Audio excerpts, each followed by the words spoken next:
La COP29, c'est fini. La grande conférence onusienne sur le climat s'est achevée à Bakou, en Azerbaïdjan, sur un accord financier.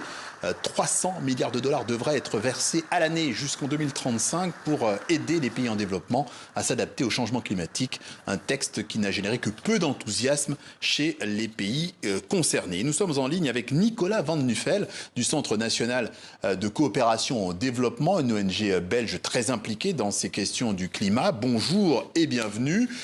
On l'a dit, il a été question d'argent, beaucoup selon les uns, pas assez selon les autres. D'ailleurs, on va le voir en écoutant l'intervention très remarquée de la représentante de la délégation du Nigeria et on revient vers vous.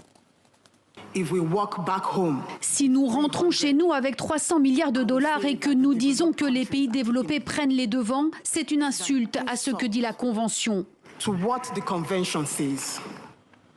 Voilà, on l'a entendu, Nicolas Van Nuffel, Madame Madueke parle d'insultes. Vous partagez cette conviction ?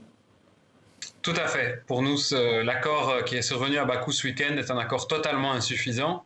Et il est totalement insuffisant parce que les pays riches, dont l'accord de Paris reconnaît la responsabilité, sont arrivés pas assez préparés et avec l'intention de ne pas être au rendez-vous des responsabilités. Alors, pas assez préparé, vous dites, du côté européen, on se réjouit des conclusions. On est clairement dans un dialogue de sourds. Comment en sort-on ?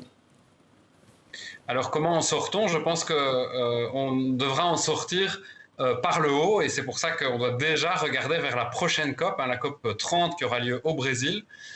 Une COP où tous les pays du monde vont devoir arriver avec leurs ambitions en matière de réduction des émissions de gaz à effet de serre.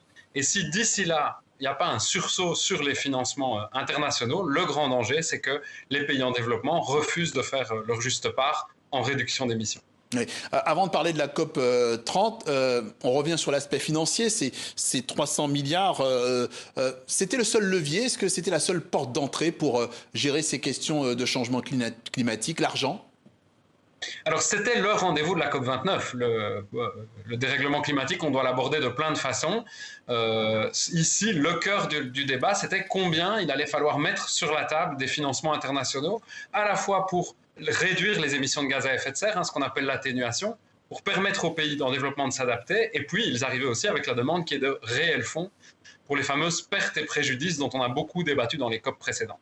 Ils réclamaient au minimum 1000 milliards de dollars par an. On arrive avec 300, c'est très en dessous. Mais en plus, les pays riches se sont arrangés pour donner une définition tellement large des 300 milliards annuels que ça ne représente même quasiment pas une augmentation par rapport aux 100 milliards qu'ils devaient donner actuellement.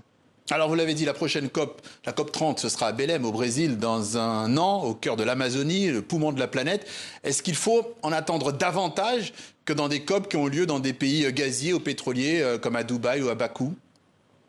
Mais on aura au moins l'avantage pour la première fois depuis des années que la société civile va pouvoir se faire entendre, puisqu'on a eu une COP à Glasgow qui était dans un contexte très particulier, qui était le contexte Covid, où beaucoup de personnes n'avaient pas pu se déplacer, suivi de 3 COP consécutives dans des dictatures gazières ou pétrolières, l'Égypte, les Émirats arabes unis et aujourd'hui l'Azerbaïdjan.